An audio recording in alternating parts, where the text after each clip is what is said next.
What if the first signs that someone no longer loves you don't show up in their behavior, their words, or even their absence, but instead appear in your own body as physical reactions that intensify every time you're near them? Before the mind catches up, the body registers the rupture. The chest begins to feel constricted even in moments of silence. The breath shortens slightly during what used to be ordinary interactions. The nervous system remains alert around someone who once made you feel calm. And without any direct conflict, your stomach starts to tighten when they speak. Your shoulders remain tense even after the conversation ends, and your sleep becomes lighter, as though your entire system is bracing for something that has already happened. These aren't random sensations. They are intelligent responses from a part of you that detects the absence of safety long before your thoughts can name it. And they happen consistently when emotional resonance is lost, when the person you're with no longer meets you in that invisible field where love once moved freely. Your body, far more honest than your hopes, no longer softens in their presence. It doesn't lean in. It doesn't open. It retreats, not dramatically but decisively. And the longer you stay, the more it begins to signal that the connection you're holding onto is costing you more than you're willing to admit.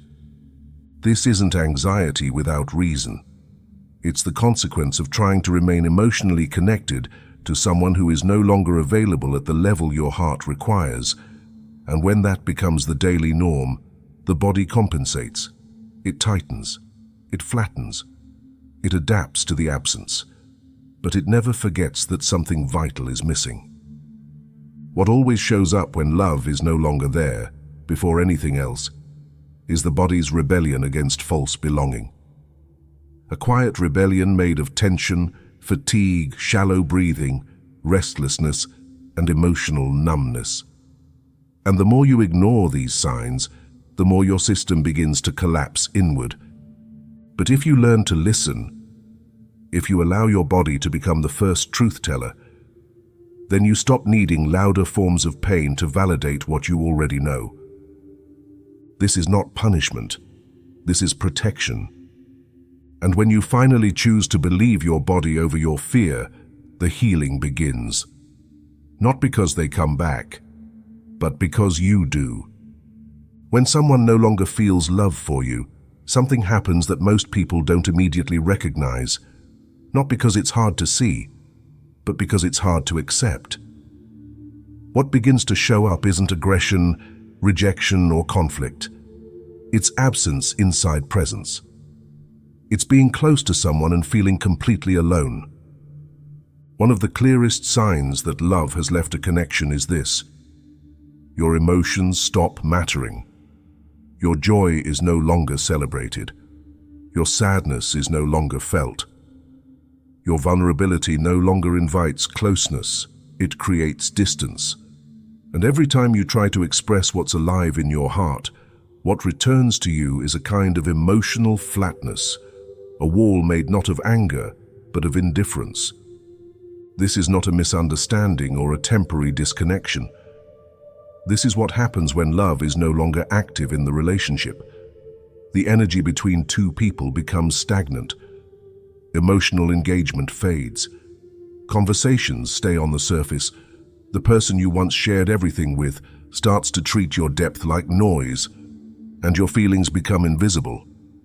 Not because they don't hear you, but because they've stopped listening with their heart. You might still talk, you might still be physically close, but every emotional offering you make returns empty. There's no reflection, no warmth, no inner response. And over time, this dynamic trains you to stop feeling out loud. You begin to hide your truth to avoid the silence that comes after sharing it. You stop expecting empathy. You begin to shrink, not out of choice, but as a survival response. The soul knows when it's no longer received, and it contracts in quiet grief. You feel it as a sense of being emotionally misplaced, like you're present in a conversation that no longer welcomes your voice. You laugh, but it doesn't echo. You cry, but it doesn't reach them.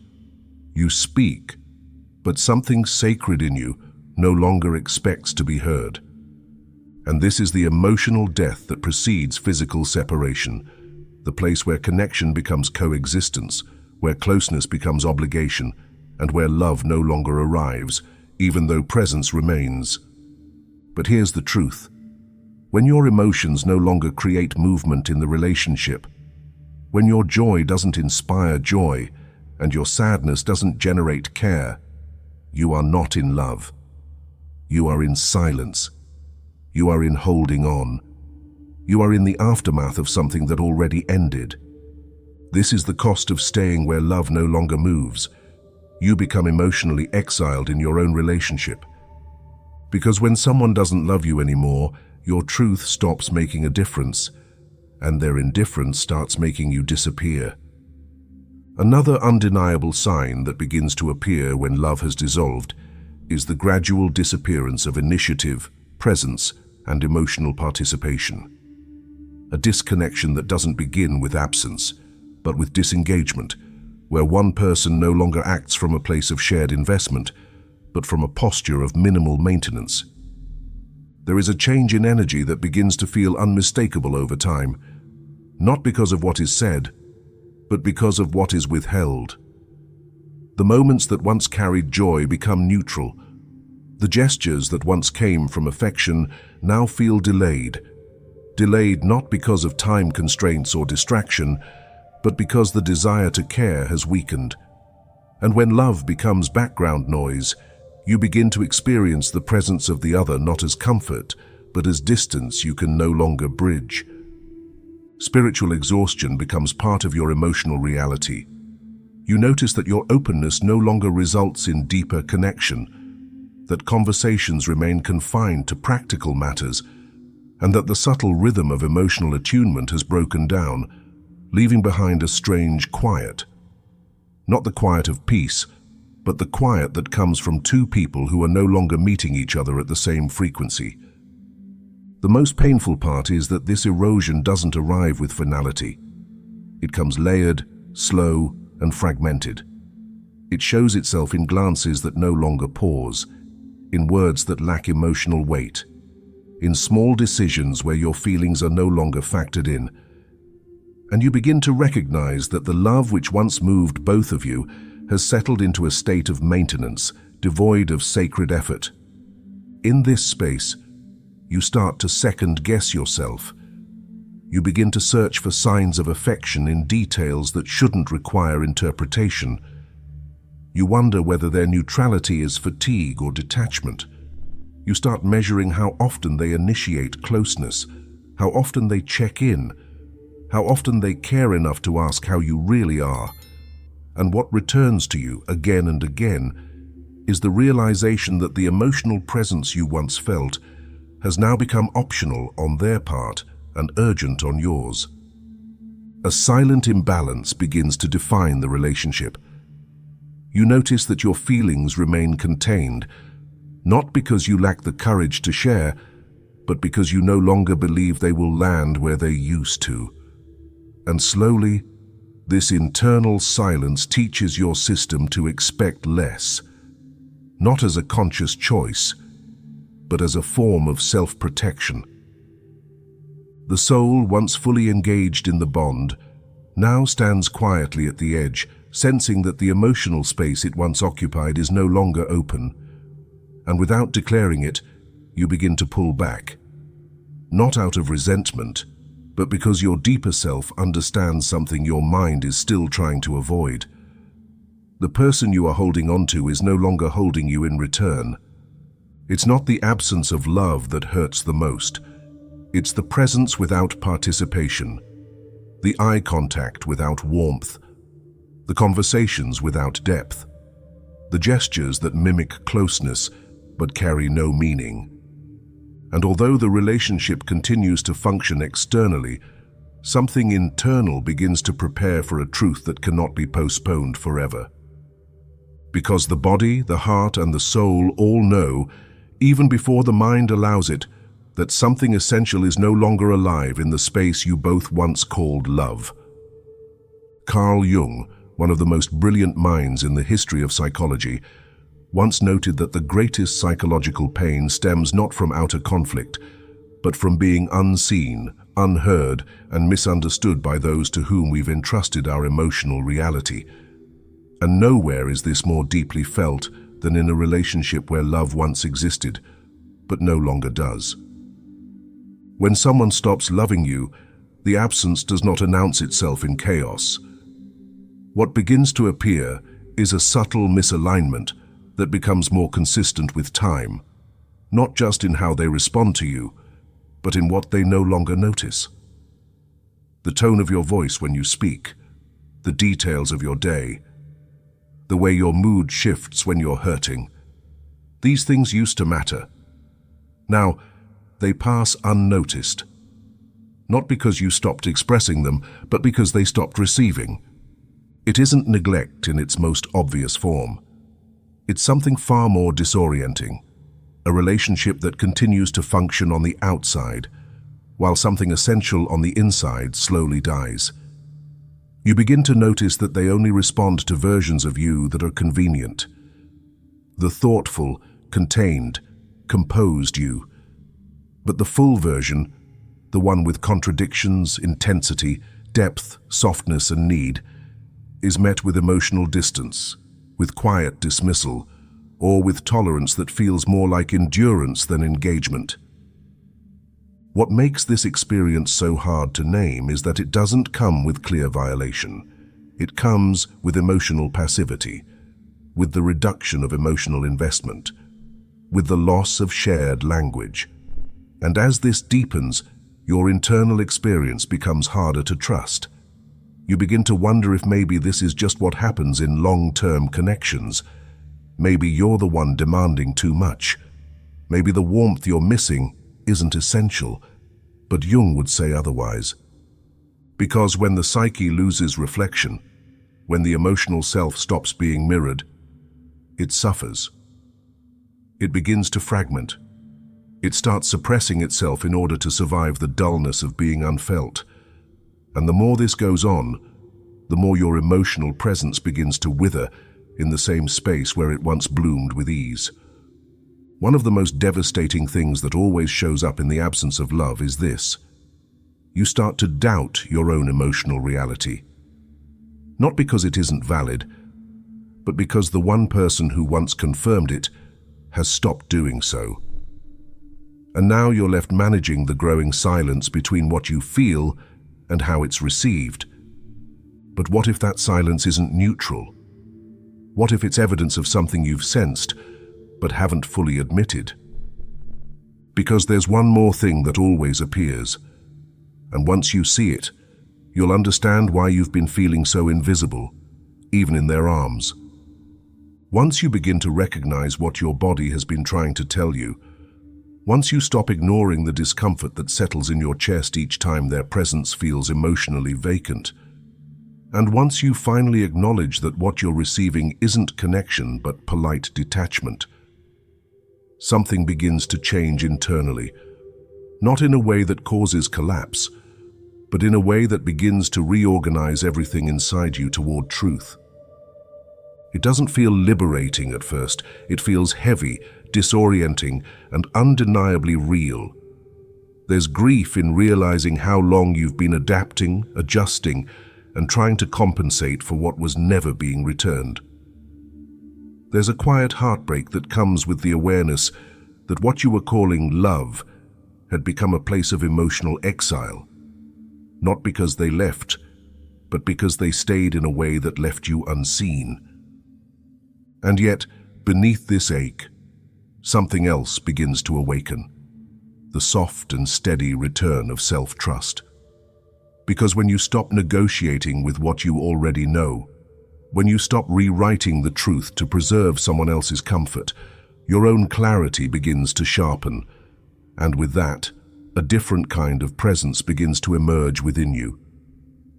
You start to notice how often you silenced your needs to avoid tension, how much of your joy you withheld when you sensed they weren't really listening, how quickly you shifted from vulnerability to self-containment every time their face didn't respond to your pain. You recall moments where you stayed in the room physically, but left energetically, not because you wanted to, but because the cost of being fully present in their absence became too high. And this isn't a realization you arrive at all at once. It unfolds in pieces as you begin to feel the weight you've been carrying, the weight of being the emotional thread that kept the connection alive long after it stopped being mutual. You remember the imbalance, not as a concept, but as a felt memory in your body, the tightening in your chest, the restless sleep, the way your shoulders remained tense even during silence, because somewhere deep inside, your system knew it was holding more than it was receiving. With this recognition, something sacred begins to shift. Not outside, but within. You stop asking questions that have already been answered. You stop rehearsing conversations that will never lead to resolution. You stop waiting for reciprocity from someone who has already checked out of the emotional contract. And in that stillness, a different kind of power rises. Not reactive, not defensive, but sovereign. You remember how it feels to know what you feel, and to stand by it, even when no one else affirms it. You begin to honor the wisdom of your body, the intelligence of your emotion, and the clarity of your discomfort. Because none of these signals were wrong.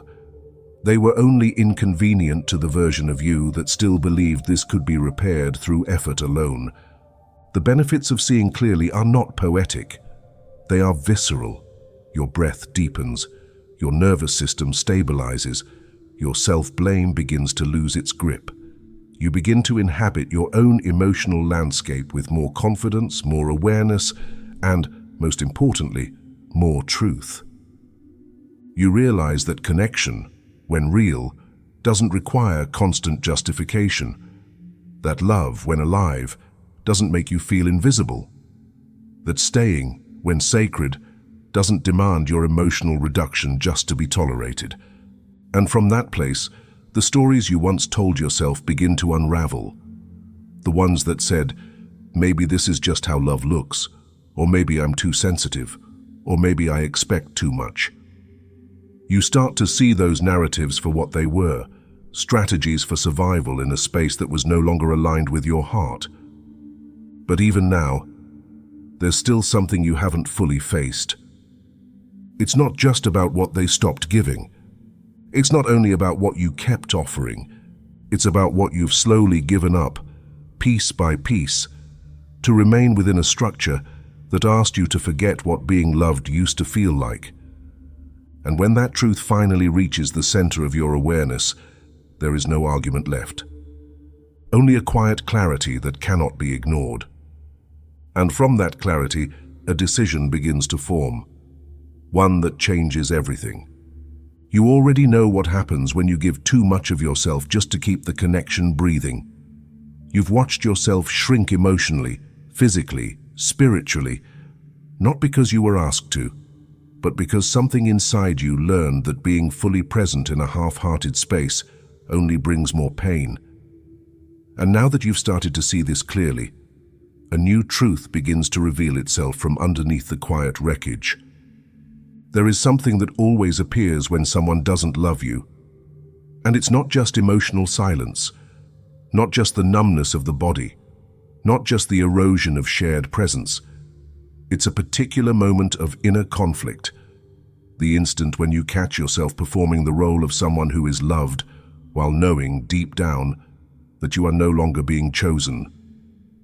That moment doesn't arrive as a thought. It comes as a visceral hesitation. Just before you speak, just before you touch, just before you pretend again, a different kind of fatigue enters your system. Not the tiredness of work or stress, but the kind that comes from being emotionally vigilant in a place where you're supposed to feel safe. You start preparing your words before every conversation. You analyze tone, timing, facial expressions, not because you want to manipulate, but because you've learned that one misstep can make you feel even more disconnected than you already do. Time becomes heavier. You begin noticing how long it takes for them to ask you anything that matters. Days pass where your name is spoken, only to serve a function. The intimacy of being known, of being remembered in the small ways that once felt sacred, no longer exists. And yet, you stay, because leaving would mean confirming what you've been resisting, that the love you were holding on to has already been archived in them. There's a shift in how you occupy space. Rooms you once entered without effort now require emotional armor. Your laughter is no longer spontaneous. It has to be earned, justified, waited for. And the ease of simply being, without the need to protect, perform, or translate yourself, disappears entirely. You're not frozen.